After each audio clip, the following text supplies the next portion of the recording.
単位.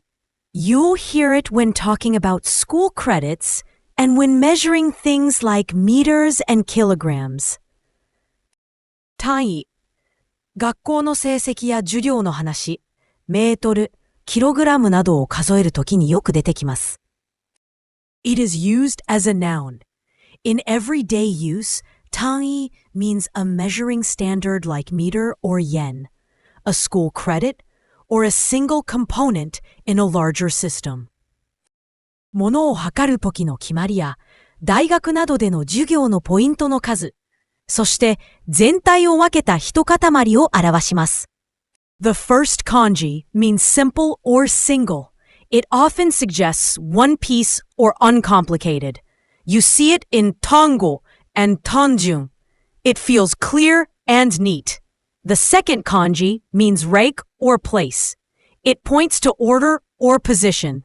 You meet it in ti and ichi. It often marks where something sits on a scale.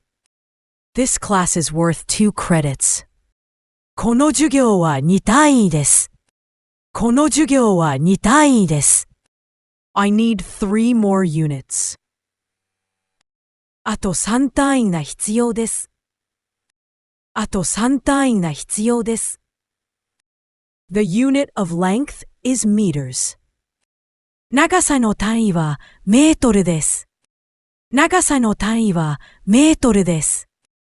The currency unit is the yen. 通貨単位は円です。通貨単位は円です。The most common synonyms of the word are unit and 学点. Unit overlaps when talking about a component or module. 学点 overlaps with the school sense, but it is older or institutional and much less common in everyday speech than 単位. The most common antonym of the word is 楽点. It contrasts with the credit sense of 単位 by indicating that you did not earn it.